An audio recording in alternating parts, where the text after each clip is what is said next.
So everybody, welcome to the American Institute of Philosophical and Cultural Thought. We continue our series of seminars on topics various this evening. At the AIPCT, we do about 4 different kinds of public programs. We do musical programs, and there's one of those, music and culture. Usually, in fact always, the music has some kind of a cultural theme to it. And this Friday night, Dana and Susan Robinson are doing their study of the town that music saved. The Vermont Arts Council launched a project for them to look at some of the towns in Vermont and the role that music plays in helping those towns hold on during tough times. And so they'll be here Friday night, and Dana is a poet of the first order, and I'm really looking forward to that. The second kind of thing we do are public lectures, and there are a number of those up on our strangely popular YouTube channel. No one's more amazed than I am. People are watching for whatever reason. The third thing is conferences. Sometimes full conferences occur here. And the fourth thing is seminars, and that's what we're here for tonight. The purpose of these seminars is just to inform and to discuss in a relatively intimate setting. And so, this evening we have Diana Prokofyeva. In her country they call her Diana, but I like Diana better because it just seems like Wonder Woman. Here I do too. To me, here you do too, okay. Wonder Woman is Diana Prince, and that's so I grew up thinking that was one of the finest names ever. So Diana is oh yeah, if I had a kid, it'd be either Guinevere or Diana. I mean, it just has to be, don't you think? All right. Anyway, but I don't. You agree? There you go. There we go. Anyway, so Diana is assistant professor of philosophy at Bashkir State University. I said it right? Bashkir State, and that's in Ufa, which is the southern end of the Ural Mountains, about right dead center of Russia. So if you cut Russia in half, Diana lives there. So just quarter it like a pizza that you don't want to share, and Diana's right at the end. Right. Okay, so in any case, she has been with us before. Unfortunately, we did not get a video of that evening when she talked about death and photography, although it was very well attended and it went really well. People were excited about the ideas when they got done.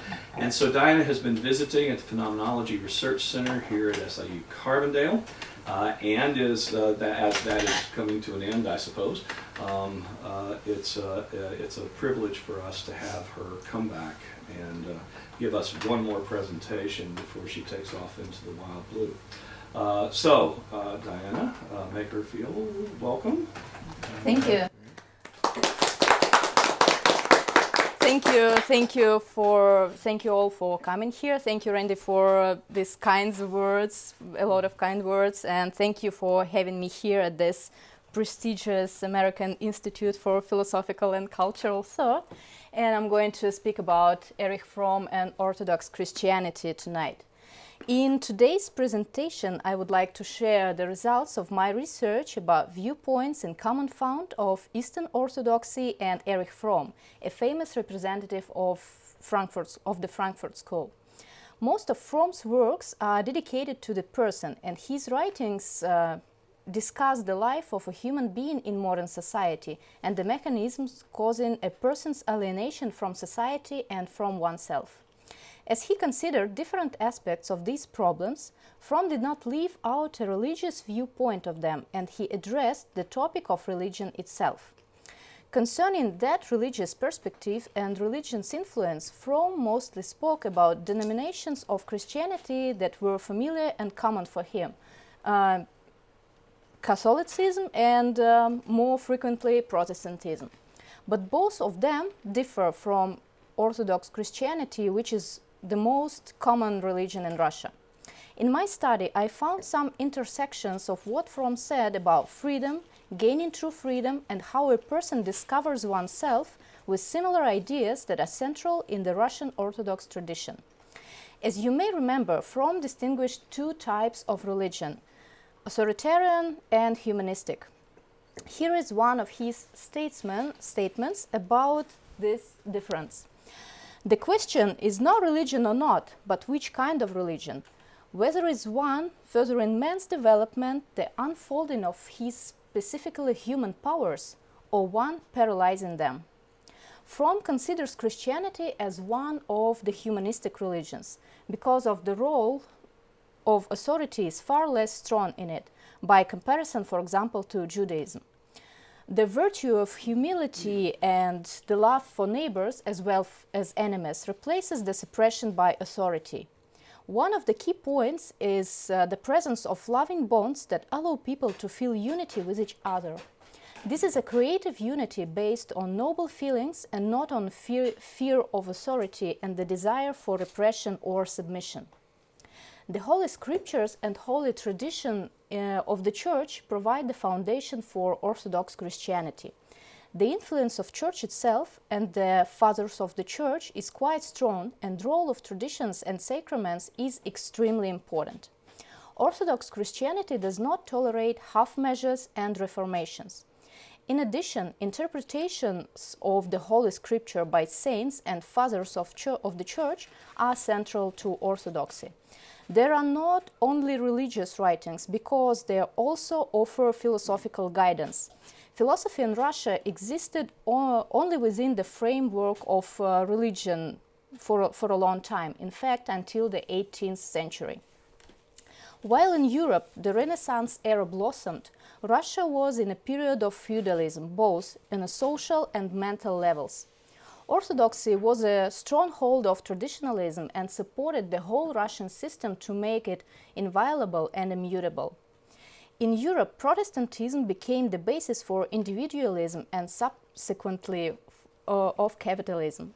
So the basis of Protestantism is the spirit of reform, the revision of the old canons and the cutting off of features of Catholicism that seemed obsolete in the opinion of the reformers. It was a protest against the unlimited power of the Pope, against corruption within the Roman Catholic Church, against discrepancies between proclaimed truth and the actual behavior of priests, and against the artificially complicated church system. On the one hand, Protestant reforms give more freedoms to people. They were able to understand themselves as individuals, and the growing formation of individualism came from Protestantism and humanistic worldview of the Renaissance. But, on the other hand, it also led to the weakening of interpersonal relationships and connections, and to the estrangement of people from each other. For example, the concept of the private space now belongs to the Western world, and this explains a certain comfort zone to a person, including a personal moral sphere.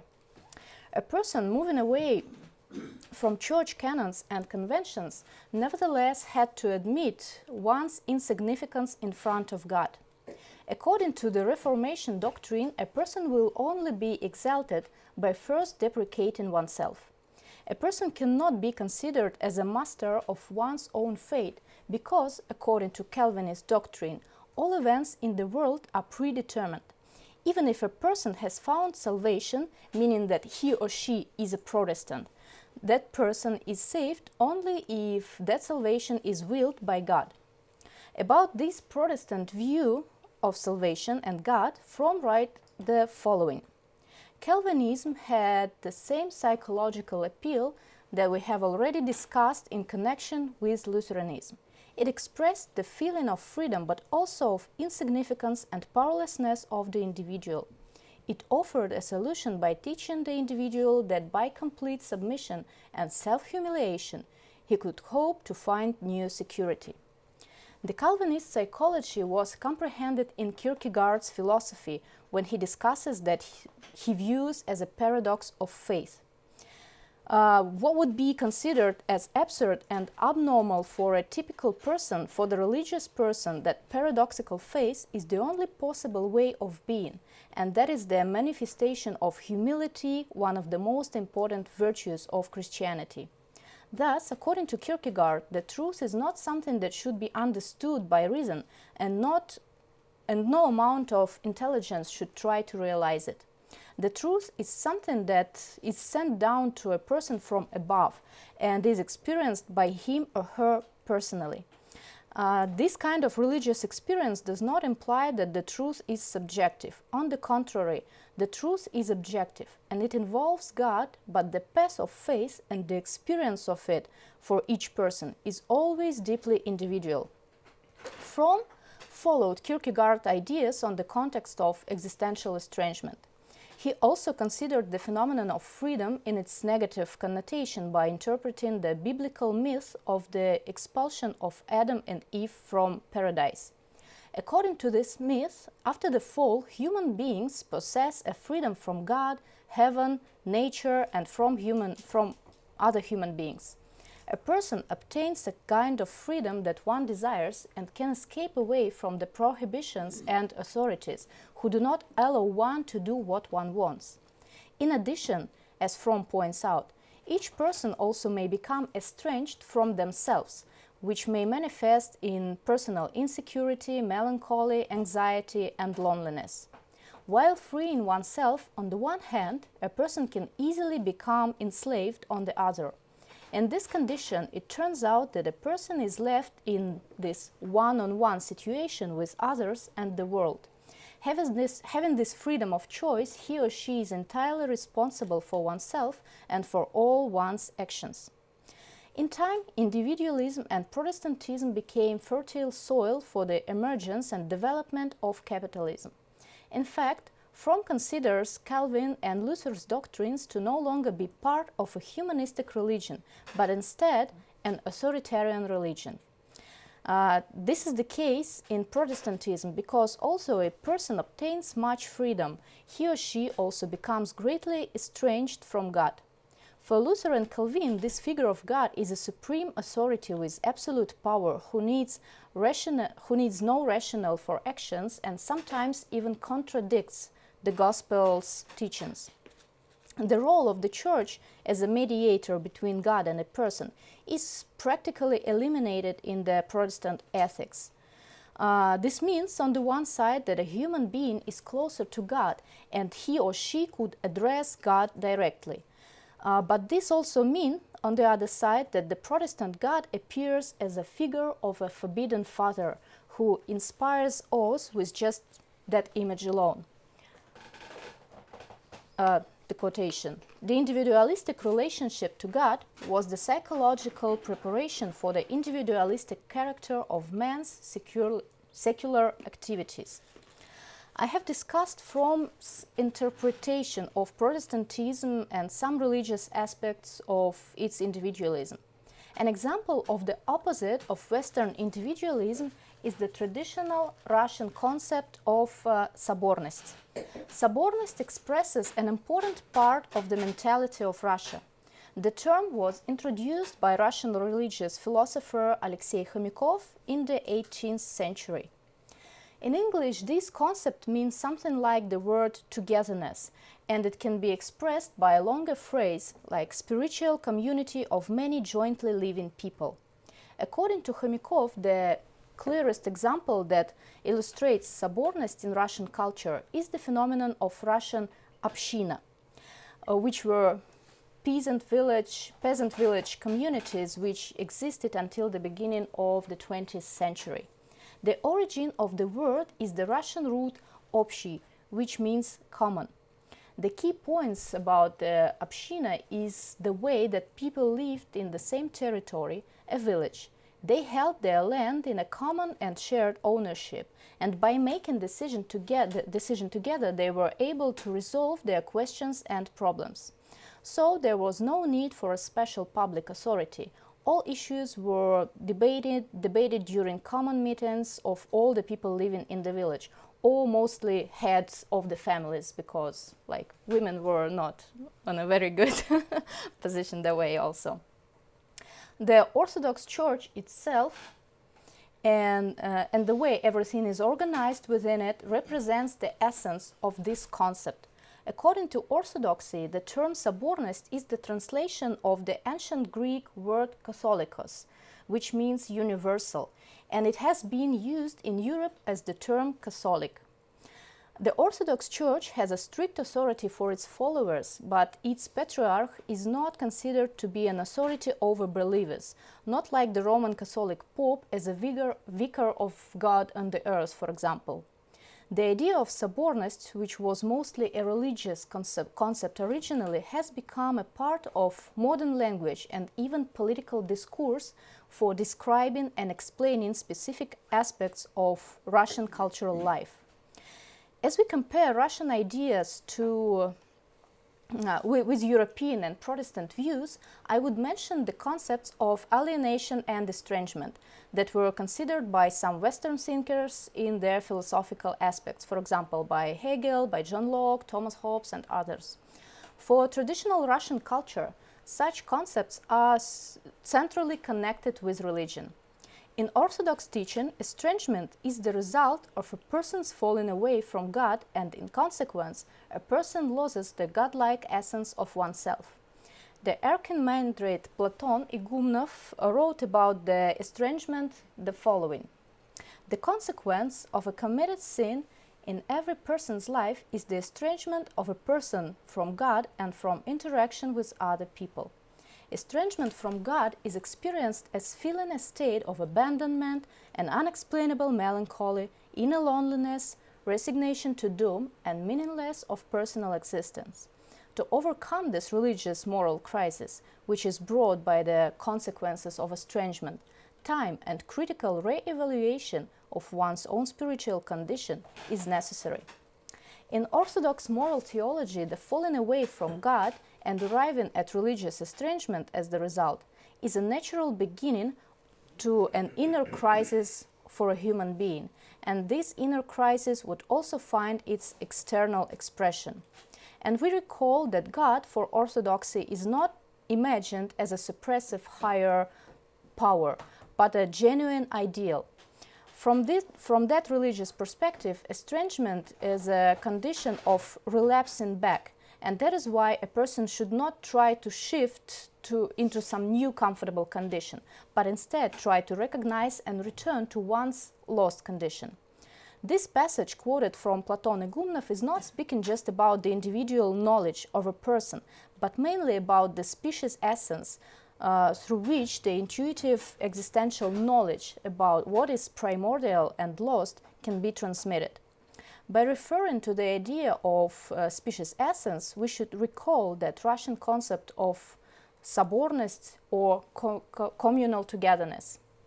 In Orthodox Christianity, a person's I correlates with estrangement and loneliness. A true person or a whole person is always we. God is understood as a trinity.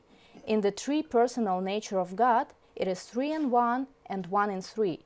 Since a human being has been truly created in the image and likeness of God, he or she could not exist in isolation from others, and there should be love and respect among them through their interrelationship. In this true human condition, a person is a personality and has integrity. God, one, and another person. So it would be the Trinity. Fromm also compared the psychoanalytic process with searching for the truth about human beings.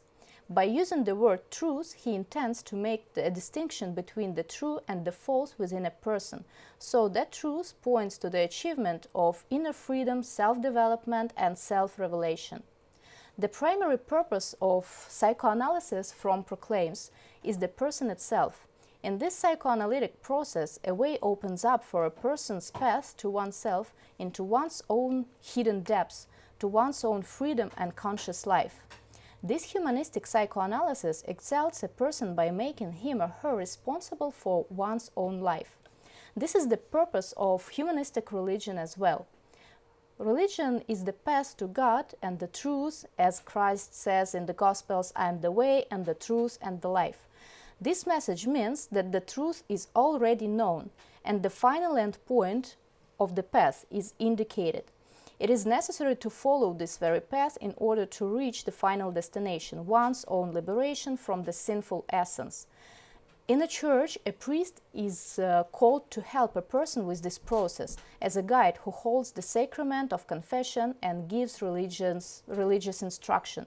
As far as people still need this guidance and assistance, in Protestant culture, this role is played by psychoanalysts. The attainment of freedom, the liberation of a human being, is the goal of both Christian doctrine and psychoanalysis. The Christian understanding of freedom differs from the various secular interpretations of this concept. Freedom in Christianity is freedom from sin, from our own vices and passions.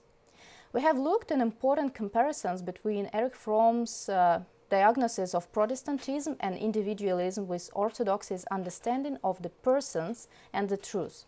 My initial thought is that humanistic psychoanalysis approaches close to Orthodoxy here.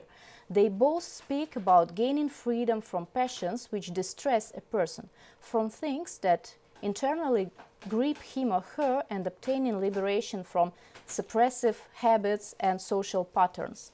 Different people suffer from different inner complexes and fears, for example, a fear of being misunderstood and unaccepted by society, or fear of failing to satisfy certain expectations, for example.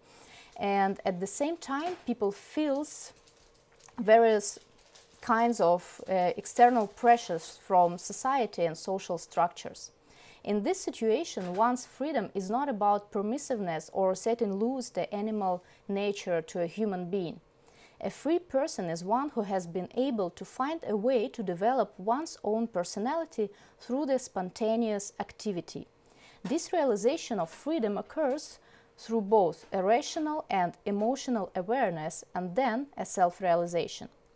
Fromm speaks of spontaneity, where the sincerity of feelings, words, and actions is an expression of the true essence of a person and not superficial ways and cliches of society.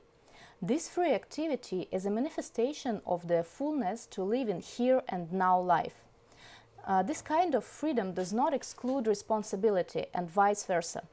If a person takes the responsibility to speak, act, and live freely and independently, then this person and not someone else would be responsible for the consequences.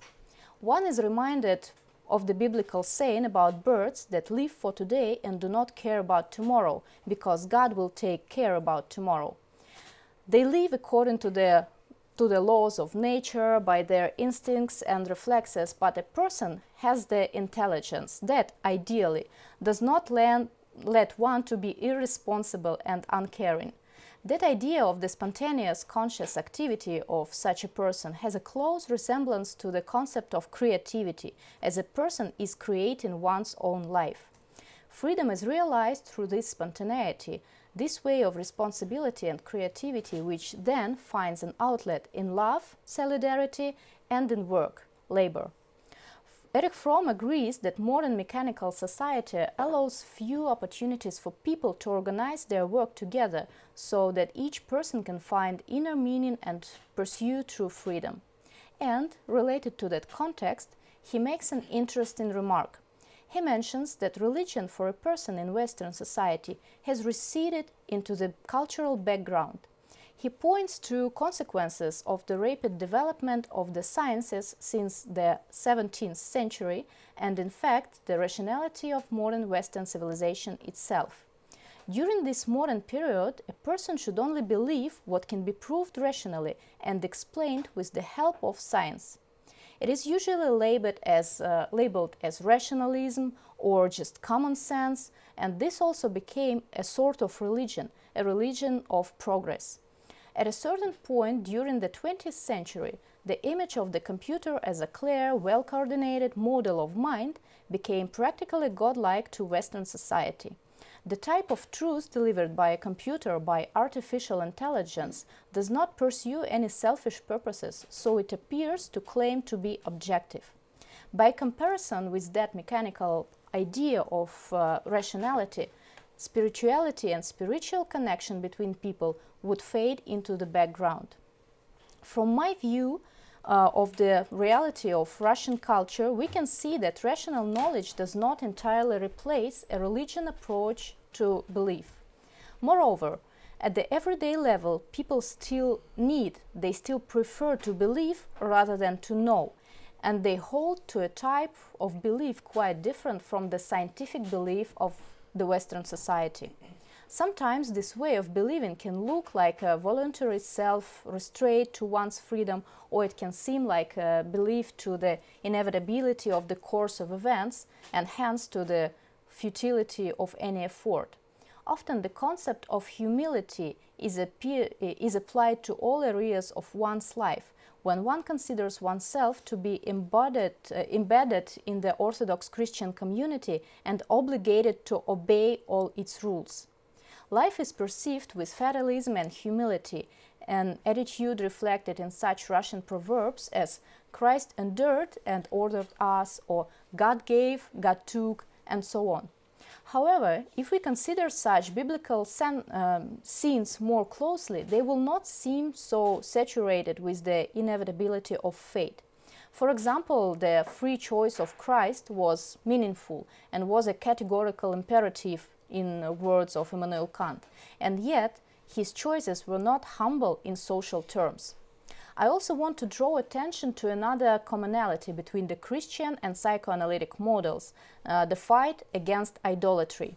By idols, what is meant is anything that has been created by humans and then raised up into a cult for an object of worship. Idols can appear as objects of the material world, such as money, objects of art, people, buildings, and so forth, and also as things of the spiritual world, for example, fame, one's authority, etc. Erich Fromm wrote this about alienation and idolatry. Whether or not one believes in God is a question secondary to whether or not one denies idols. The concept of alienation is the same as the biblical concept of idolatry. It is man's submission to the things of his creation and to the circumstances of his doing. Whatever may divide the believers and non-believers, there is something which unites them if they are true to their common tradition, and that is the common fight against idolatry and the deep conviction that no thing and no institution might ever take the place of God, or, as non-believer may prefer to say, of that empty place which is reserved for no thing. Nothing, no thing. I don't know, both, either way. Asceticism of the right kind could help to overcome this situation, and Erich Fromm wrote about the distortion of asceticism in Protestant and later in capitalist ethics. Genuine asceticism, which I will associate with sacrifice, is present in Orthodoxy. At first glance, Christian asceticism may look like masochism or a wish to escape from one's own freedom. It could encourage avoiding responsibility for one's life by following prescribed norms and rules, and at the same time limiting oneself physically. But, as we have seen, one of the main tenets of Christianity is freedom of choice.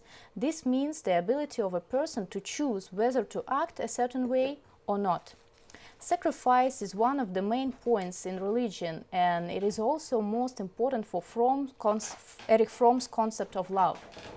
In Christianity, the greatest manifestation of God's love for people are first Christ's coming to earth, and then his physical death to atone for the sins of all people. From this religious perspective, all living people have an opportunity for salvation. Since Christ and Christ's sacrifice is proclaimed as a moral ideal, then people should accept sacrifice for the sake of the other as one of the core values guiding the way they live their lives. Erich Fromm wrote that a wish to give or to share but not to take should be regarded as a manifestation of healthy, sane love. Here we see the principle of when you give, you multiply at work. And this also applies to our own efforts, time, knowledge, emotions, and so on. If a person is focused on a moral or spiritual consumerism, then this may be taken to be a symptom of neurotic feelings which get expressed in the exploitation of another person for one's own pleasure, comfort, or benefit. Erich Fromm says that love is absolutely natural for human beings. Moreover, only a person who is able to love oneself could love another person. I am not referring to selfish, egoistic love or selfhood, but about understanding and accepting oneself as a whole person, whole personality, who is ready to develop, to be open towards the world and towards other people. Of course, all this requires an openness to a person's worldview. But Protestantism has prevented that openness. Luther and Calvin, according to Fromm, considered self-love to be a sin. For them, love for oneself and love for one's neighbor are mutually exclusive concepts, since one who loves another cannot and should not love oneself, and the one who loves oneself cannot love another. However, this view is contrary to the second commandment of Christ, love thy neighbor as thyself. Following simple logic, we could see that there is love to oneself first, and this love orients a person in his or her love towards another. Moreover, this kind of love is not a morbid fixation on one person, but it extends to other people. Erich Fromm also supports the idea of universal love. Love is not primarily a relationship to a specific person. It is attitude, an orientation of character which determines the relatedness of a person to the world as a whole and not toward the object of love. If a person loves only the other person and is indifferent to the rest of his fellow men, his love is not love but a symbiotic attachment or an enlarged egoism. Erich Fromm distinguished types of love such as brotherly love, motherly love, erotic love, self-love, and love of God. He recognizes at the basis of love in all manifestation their creativity and development for both the object and the subject of love. However, under the gaze of love and devotion, there could instead be hidden masochistic tendencies which always go along with sadistic ones, such as continual attempts to justify one's desires to go alone, to suffer by loyalty, fate, and circumstances. I have discussed several intersections and common features to the humanistic views of Erich Fromm and religious principles of Orthodoxy.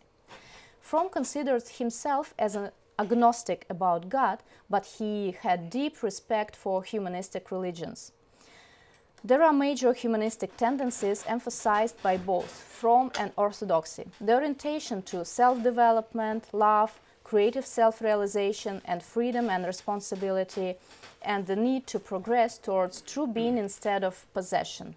Of course, there are both authoritarian and humanistic interpretations and practices within Christianity, including Orthodox Christianity. I'm not idealizing it at all. The existence of a purely humanistic and authoritarian religion is impossible, and different religions just display various combinations of both features. In Eastern Orthodoxy, we can find additional common views shared with humanistic psychoanalysis, and I would conclude with 3 points.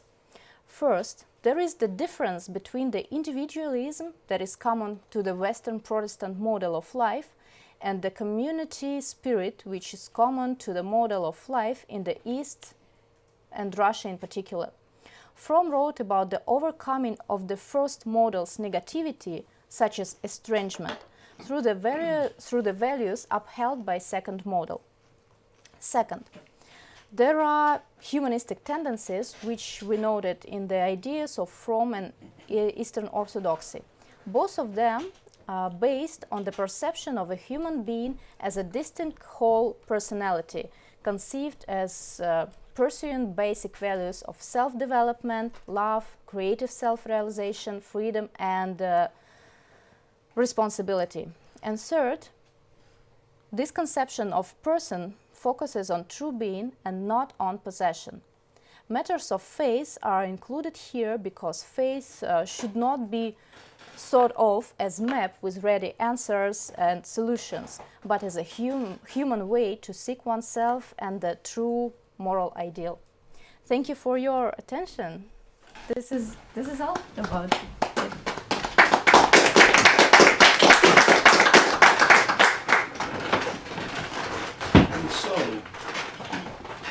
sure that this raises ideas and thoughts in your minds. Yeah, I would appreciate any questions, Presence. any criticism, which also I have helps. a number of things to say, but I think others should go first. Yeah, it looks like Larry has his Yeah, hand I'm up. sorry, I'm going to have to leave in a few minutes, but I do have two questions for you.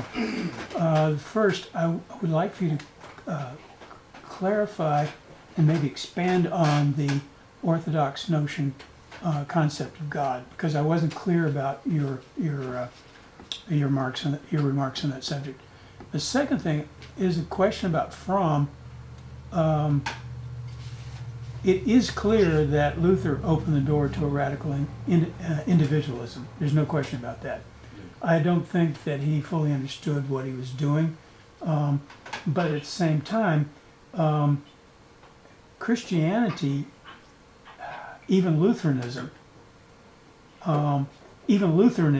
Lutherans tend to go in groups. They tend to sit in pews and believe the same thing. On the other hand, the social movements, including religions that are more oriented toward commonality, tend to be paternalistic. So, did Fromm have anything to say about that? I mean, paternalism is a very strong concept, and in psychoanalysis, that should be a thing that would be front and center.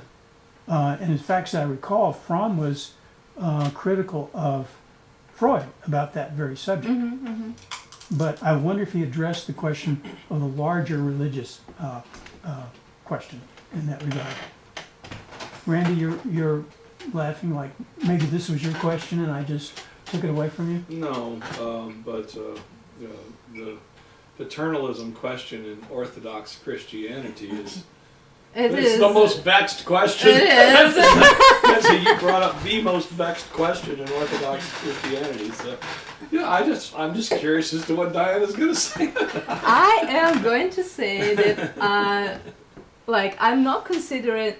First, I'm not criticizing Lutheranism or Calvinism or Protestant, branch of Christianity or whatever, right? I'm just how did this paper or future paper appear? I was reading a bunch of Fromm's books, and I found out that a lot of his ideas just are very similar to Orthodox Christian ideas. And he was not familiar with Orthodox Christianity, right? Because he didn't really, I'm not sure if he read some of Orthodox Christianity, like interpretations or books or whatever. But I found out that they are very, very similar. And that's why I'm not saying that Erich Fromm would be an Orthodox Christian, No. right? I just found out these similarities, and yes, Randy is right. This paternal. You're gonna have to say you're not gonna relieve the Orthodox Church of its paternalism. Yeah, that's right. Yeah. I agree. But it doesn't just have to do with Orthodox.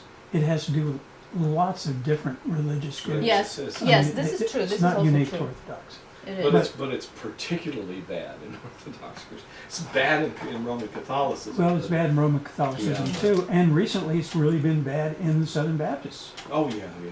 But there was when Fromm was at his most active, there was at that same time Kazantzakis's work. Yes. Zorba the Greek. Fromm had to know Zorba the Greek Yeah. because everyone in his generation knew it. Yes. It's not just that they read the book; it's that they saw the movie. And it's Christian existentialism minus the Christianity. Yes. And so, I mean, I don't know that you can get Zorba going without Christianity, but clearly he's overcome it. And that's sort of Fromm's generation of Christian existentialists. They've overcome it. There's an Orthodox version of it in Zorba the Greek. You've run across Kazantzakis? Okay. No. He was very... You lived in Russia. They would have censored him. Hell, they censored him here. He's the guy who wrote The Last Temptation of Christ. Right. This is a guy who basically has an entirely humanistic version of Orthodox Christianity. It's like the church, the Orthodox Church without Jesus, and without the priests and without. Why and would it be Christianity without Jesus? it just feels like Christianity. Because it was about Jesus. Because it's about Jesus, it is, but not the Jesus of the church. But without Jesus. It's this. It's the existentialist Jesus. It's the Jesus Kierkegaard would have recognized. It's so if you want to, But Jesus was existential. yeah, it is existentialism, but there was an orthodox existentialism that was very popular when Fromm was at his most productive, and he had to know about it. Because every single person in the U.S. of A. knew about it, because Anthony Quinn did the movie. Did it win Best Picture? I don't know. Yeah, Zorba the Greek is the name of it, and it's based on a Kazantzakis Great, novel. thank you. And Kazantzakis he's Greek Orthodox. It's not Russian Orthodox, but he's Greek Orthodox. But it's like he's recommending an overcoming of the church in order to remain truly Christian. Yeah. And we had Russian philosophers like Berdyaev. Yes, you've heard about Nikolai Berdyaev. He was Russian existential religious thinker, and he was Orthodox. He wasn't that paternalistic Orthodox you were talking and asking about. And actually, it's another way of solving this problem of. In other words, you just do paternalism. away with the church. Yeah. I'm just saying. As I said, I've got to go, but I want to get, before I go, I want to get a clarification of the Orthodox concept of God, because I think I missed that point. Okay, it's about Trinity. Yes, God is a Trinity. It's Yes. 3 in 1 and 1 in 3. And what would be the explanation? Well, that would be also Roman Christianity. So Yeah. how is it differentiated from that? The difference between there are differences in some. That would be another long discussion actually Okay. about it. But if you would like, I can send it to you You as have my a email address. paper. But the I Orthodox can ask God for it. is immanent, entirely immanent, not transcendent at all. Mm-hmm. And so, not transcendent Yes, immanent. at all. That's true. 100% immanent. Mm-hmm. And so that was not true for the first 11 centuries of Eastern Orthodoxy, but for the after the break with Roman Catholicism, Mm-hmm. what happened was Orthodox Christianity went increasingly in the direction of an immanent God, and Roman Catholicism increasingly in the direction of an unapproachable transcendent God, which, by the way, is part of what Luther and Calvin were objecting to at the same time that they were asserting it. Mm-hmm. They wanted God to be available to the individual without doing away with this hyper-transcendence. Right. This was just never a problem in the eastern half of Christianity. Right. It's just never a problem because God is 100% immanent. Hence the icons. Mm-hmm. By the way, behind that screen there's a very nice 16th century icon, and Yeah, God I've is seen it. immanent. God is immanent in that. Yeah. If you're Eastern Orthodox. Well, I'm sorry I got to go, but Right. thank you very much for Thank a really you. wonderful talk. Oh, thank you. Thank you for questions. Others? My history is a little fuzzy, but I know that I remember the schism that happened in the multiple popes and sort of the breakaway of the Eastern Rite Church, and it sounds almost like you're talking about deism and stuff, the non-patriarchal aspects of the Russian Orthodox rites may have just been a resurgence of what was already there. It sounds like you're saying. Well, they didn't like centralized control, but they didn't know what to do about it. So you end up with, as nations formed, the Orthodox authority formed around the nations, so that the Serbian Orthodox didn't tell the Greek Orthodox what to do, and vice versa. Yes, it was yes, always yes. compromise. Yeah. It's based Yeah, on absolutely. compromise. However, what they always agreed on was the absolute irrevocability and irreformability of the liturgy. It's the most important part. Scriptures would be second to the liturgy because the oral tradition is more important to the Eastern Orthodox than the writings. Because the form of church, of worship, preceded the written Gospels. Yeah, but You know, I think they're on the same level now. With maybe the Russian Orthodox. Well, I don't know. It's hard to tell the difference because you would end up having an infinite discussion with some patriarch or metropolitan who.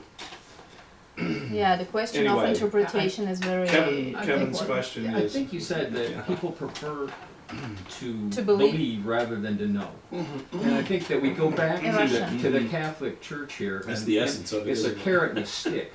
They prefer to believe because they know they're going to hell if the Catholic Church tells them they're going to hell. Yeah, right. It'd be rather than knowledge is terrible, is it not? Yeah, and Belief is good, but knowledge is terrible. of course. That's why we're I was here. about to say, I was about to say, Fromm says that. Did he? Yeah, he wasn't a knowledge guy. But he did his research.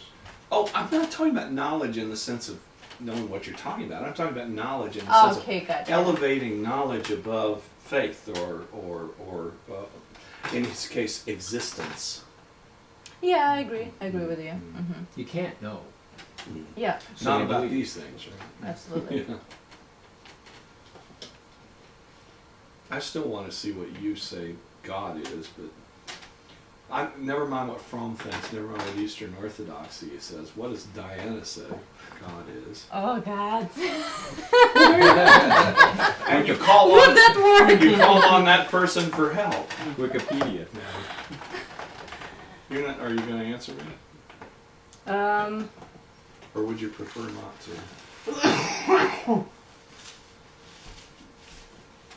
I don't know. It's a huge question. What is God for me? God is like for me. God definitely does exist. Okay, And- so there is a reason that you're worried about these problems. Absolutely. Right, okay. I was going to Sunday school when I was a kid until I was maybe I don't know. It's a shame Larry's gone at this 14, moment. Yeah. 15, something like this. And so God cannot not exist? For me, no. For me, no. I had too many proofs of his existence in my life. If that would work for you. Well, Eric, you pulled that quote out of Erich Fromm that said not believing isn't really an option. You're going to believe one way or the other. I know that puts a lot of people off, though, when they say that not believing isn't really an option. But you're just okay with putting them off. Yeah, what does that mean, not believing is not an option? Well, that was my summary of that quote she had up there. So it didn't say it quite as starkly as I just did. But he basically said that not believing isn't an option. Is it Yeah, this one? it was like the first one. Oh no! You had it. You had it right there. This one? The no thing, yeah. Yeah. Oh no, that's actually the reconciliation. Go back further. I love that, by the way. I've never seen that. No, back.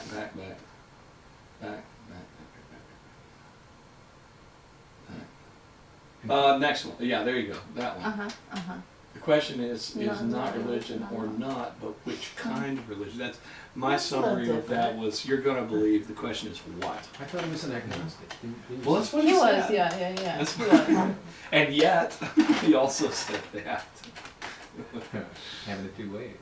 Well, so when you say humanistic, you trace it to the Renaissance, and you gave very nice right there, specifically human powers, the unfolding of specifically human powers. You do realize that some people they would define that as non-religion. Mm-hmm. That the unfolding of specifically human powers is exactly what religion isn't. Well, it depends on what kind of, according to this quotation, and according to my point of view also, it depends on what kind of religion, because some religions, they would help.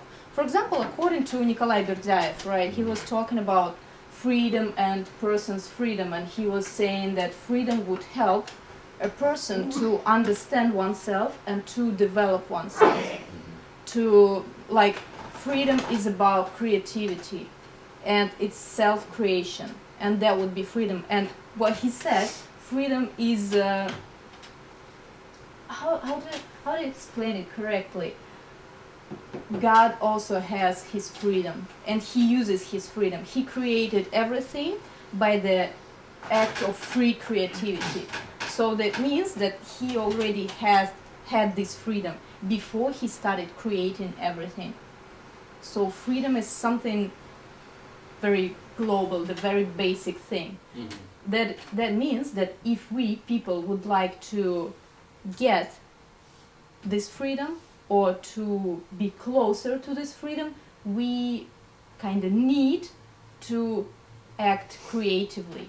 And this creativity, like, it would be a creative profession, and any profession or self-realization, self-actualization, and any self-actualization could be creative, because all of us have something, some talents, some preferences, and what we'd like to do, and so on. And if we would do it, we will become more free, because we will be creating ourselves. So this is also about my concept of God and freeing oneself, and this, whatever it is. God is whatever develop- frees you to create yourself according to the image of God. We already have this image of God in I ourselves. thought that was coming, okay. Some people say we don't have it until we create it, and other people say that the entire no, we thing do, is we do. Okay. For me. We No, maybe some of you don't, I don't know. we have hit Yeah. bottom on the theology. We're created in the image of God, and the image of God is in us, and that's the immanence. That's the immanence You of know, Eastern Orthodoxy. if we do not have it, and if we will be creating it, do you know what we will create? It won't be I don't pretty. want- Okay, I you don't never wanna know. see. Okay. Donald Trump. Okay. Yeah, The one here we go. human being who was not created in the image of God. No, maybe he was. He just lost. He He's just blew it. so lost. all right. Oh my God. Okay, look, I'm maybe talking we can- too much, y'all. Maybe we should just feel sorry about him, because he's so lost. Others. I have led the conversation terribly astray. I know Les has questions. He's looking at his list of questions. Oh my God. Speak. Okay, where should we start? I don't want to ask a bunch of questions. I'm just gonna, okay, let's talk about Fromm and the intermediary of the church. Okay, so you have God, and then you, and then this third intermediary, which is like a priest. A priest, okay. Mhm. Yeah, and so you said in the Protestant religion, you know, obviously that has mostly been removed. So is it pretty much fixed that we need to have that third in there, or do you think that we get by without that third? In our tradition, we do have the priest. Sure. And this is the person who helps to understand some writings, right? Who can help you with interpretation and like guiding you through something, some points, some very important points. And definitely, from my perspective, from my point of view, we do need this guide. The other question, if this person who will meet would be a good guide or not. This is another very difficult question. I was lucky. I've met maybe two very, very good priests who were very intelligent and very liberal and very existential, I would say. They were existentialists, so I was very lucky. Some people are not lucky, but this is about all human beings. We can meet good teacher, good lawyer, good doctor, good whoever else, and bad on the same, like on the other hand, right? So this is, I don't know if I could call it luck, if I do believe in luck, I don't know yet. So anyway, I think we do need it. This is why in this Western tradition you do have psychoanalysts. It was born here, the psychoanalysis, right? And this, we just started having Vienna, it. I think. Yeah. Yeah. Vienna, not here, but yeah.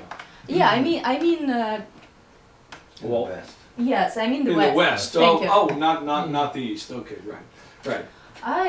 Yes. Yeah, so, yeah, this is kind of my wrestling point, because I wonder if you're in the realm of true believer.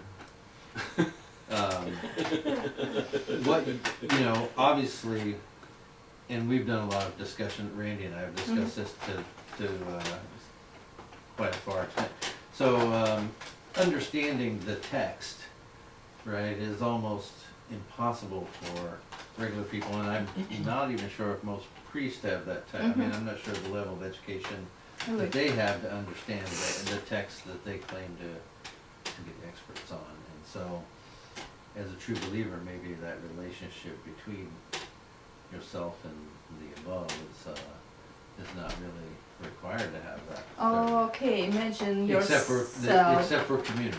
Okay, imagine yourself being a student of the philosophical department, and you enter this philosophical department, and they tell you, okay, this is the library. You can go and grab whatever book you want, and this is a huge library, right? Yeah. And you can study whatever you want. You just go. You have 4 years. Would it help? For some people, maybe.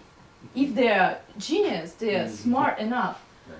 I definitely do need this guy. I'm not that smart, I'm telling you. And I need this mediator, this teacher who will Sure. tell me, okay, what do you want? Do you want to do existentialism? Do you want to do metaphysics? Do you want to do atheistic studies or whatever? What do you want? Do you want to do logic? So, and he or she would recommend me few books and they maybe explain me something that I do not understand in these books. Yes, so for me, from my point of view, yes. So it's not authoritarian. What you want the priesthood and possibly the church to be is a teacher. I would prefer to say a guide, maybe a teacher, maybe a guide. Yes, maybe both. Does this third really need to be like this raised figure then? Could it just be any other?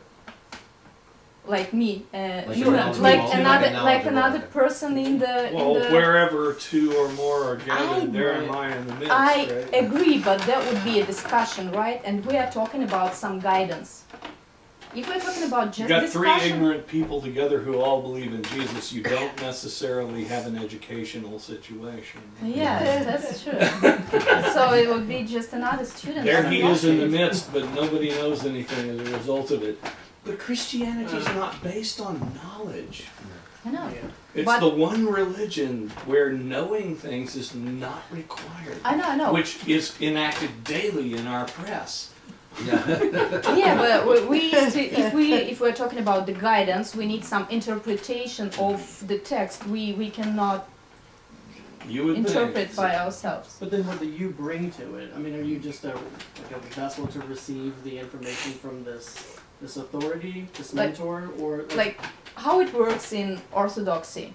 I read the text, and I, for example, do not understand some point of it, and I just come to the priest and ask, "What does it mean?" And he's like, "Okay." And the rest depends on the priest. Some priests will explain it to me, and some priests will be like, "Okay, let's see. What do you think does it mean?" So that's how it worked They're for not me. all that Maybe helpful. they kind of helped me to raise the philosopher inside of me. The I don't know. self-creative aspect. Lamont has a question. Yes, please. I was raised a Baptist, and I married a Russian lady, and I became Russian Orthodox. And to me, the whole question comes in two parts. Now, in recent years, I feel like I've noticed that a lot of ridicule is heaped on people of faith, saying, in effect, you just believe in superstition and myth. And I'm saying, well, okay, now if there's no great designer, and I look around at me, how do I what's left to explain what I see? Because I think I see evidence of design. I think that trees make oxygen, and we breathe oxygen, and we breathe out carbon dioxide in the tree. That's a system. It seems to me that is likely a design, and that meant an intelligence to arrange that. I think that scientists tell us today that every cell of our body has, in DNA, a coded design of are we going to have no hair or curly hair, and so forth. So part one is, yeah, I think it's, because what's left if there's no designer, all that can explain what we see is accident. If you flip a coin, the chances of getting a head on the balanced coin is a half. If once you've got one head and you flip again, it's a quarter, and it goes down and down. 10 heads in a row is less than 1 in 1,000. But the complexity of the events that had to happen to create what we see about us is vastly more complex than that. So to me, the chances that there's no creator rapidly diminishes to zero. It's absurd to think that there's no creator, in my view. Okay, that's part one. Yeah, I think I'm very secure. I think the evidence is, to me, pointing out that there is a designer. I can't explain where the designer came from, but I don't have to know that. Now, the number two is, well, will the real designer please stand up? And I heard a sermon lately. Or designers. Yeah. Yeah. There might be a contest. Go ahead. Well, I heard a sermon that I'd heard many times as a child, but it really banged in on me this time. It's a story, and if any of you have grown up in the Sunday school, you've heard it many times. Jesus is visited by the friends of John, who's about to have his head cut off, and he says, John wants to know, are you the one we're waiting for, or is there some other Messiah that we wait for later? And then I didn't remember this from as many times I heard the sermons, but I read the scriptures, and it says Jesus went out and did some miracles on the spot. And he said, now, tell John what you've seen. You've seen the blind see, the deaf hear, the sick are healed, the lame are walk, and the dead are raised. And the authorities tried to silence this, and they failed. Gamaliel said to his, he was a Pharisee, and he said, let's leave these guys alone, because we've seen false prophets arise, and if it's a fake, people will get onto that and it'll disappear. We don't have to worry about it. On the other hand, let's be careful, because we might be on the wrong side if we go get, so let's just let it work itself out. So I think that we have a record of supernatural things done by this Jesus, named Jesus, and people went to the death for it. So I think we have knowledge. I think we have evidence. There are many generations of other witnesses who didn't see the risen Jesus, but a lot of them did, and so we have a record of it. So that's the nub of it for me. And I thought they were going to make me be baptized again when I became Orthodox. And they said, well, were you baptized in the name of the Father, Son, and Holy Ghost? And I said, yeah. They said, that'll do fine. And they anointed me with oil, and suddenly, boom, I'm Orthodox. They were Americans, though. Well, yeah, I think if you'd have been in Russia, you might have had to go through it again. well, that would have been okay for me. I say, Yeah, it couldn't hurt. If you say that, it won't hurt. I'm glad to do that. So, but I think that the scriptures are a written record that tell a lot of things, and the church tells us they're all that man didn't do it on their own. He was inspired by God. Okay. And it says that there's a place for the church. So I'm happy with that, and I'm not a deep thinker, but I think the essence are the things that I pointed out. I think we have evidence, and so that's my comment. Thank you. If you say that an unstructured God, unstructured creativity represents what God is or provides, what's the difference between that and randomness? And I mean, you need a guide, you have a sense of security about things and a knowledge because you need it, you see connections because you want to. I mean, how do you know? I mean, whereas the proof is, again, that he said you believe, you choose to believe. That's it, isn't it? It is. Yeah, it isn't about knowledge. Right. Yeah. You just can't get there with knowledge. but your point is, though, that somebody like Fromm, who's an agnostic, is still saying, look, where knowledge leaves off, you've got to fill it in, even if it's just with no thing. Right? So you could call it the unnameable, you could call it the nothing in particular, but maybe that's why he's an agnostic, is that rather than choose among the potential gods we might create, he says, let's just go on and create, and You know, let the rest work itself out. Yeah, and he totally understood the social role of religion, of any religion, right? To take control over a lot of people, to organize a lot of people, to work, to make them go along with like government, to serve the government instead of government serving all these people. Well, it's one of the social functions of religion, of any of them. Maybe that's why he didn't want to choose any religion. I don't know. I'd love to talk to Fromm. Yeah, yeah. Well, that generation. Where was he born? It was born in Germany. Yeah. John. Did he have a religion? He He was a Protestant. he was Jewish originally, so. Oh, was he Jewish originally? Oh, he's very critical of the I Jews. think he was Jewish originally. He's very critical of the Jews. Yes. And he doesn't like the authoritarian history of the Jews. Absolutely. Yeah. And so I thought he became a Lutheran. Maybe not. Anyway,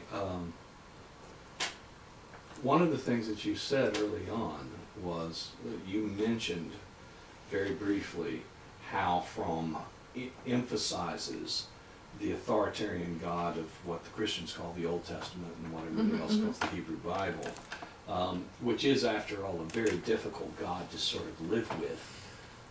On the other hand, there's plenty of existentialism in the Hebrew Bible. I mean, you know, you can't get any more existentialist than Job, for heaven's sake. And I think I read Jonah as a comedy of Jewish existentialism. I mean, even the cattle and the goats have on sackcloth and ashes in order. Well, he walks halfway into Nineveh. In other words, he walks to 42nd Street in Broadway. It's because it takes a half a day to walk that far into Nineveh. And he says, "Repent, or the Lord will." It's not even their God. This is Nineveh. It's not Jerusalem. He says, "Repent, the God of Jerusalem is upset with you," and they do it. This is a comedy. This is not history. This is a comedy. They do it. Everybody in Nineveh, it's like saying everyone in New York goes, "Oh, I guess we were wrong.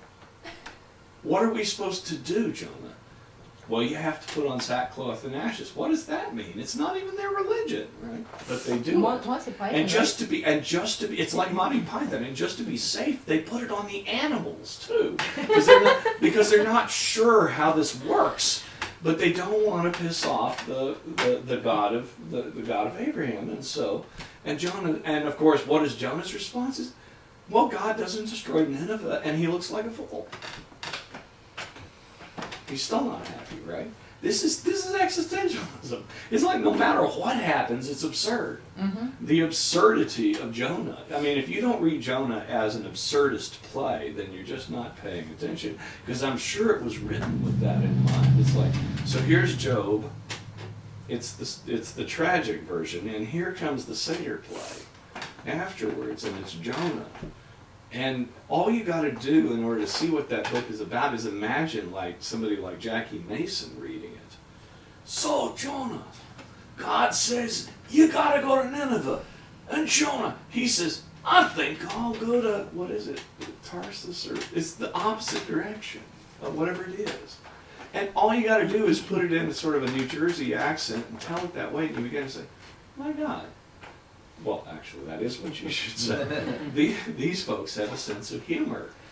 And the sense of humor comes in precisely at the absurdity point. So it's closer to Camus than it is to Fromm, right?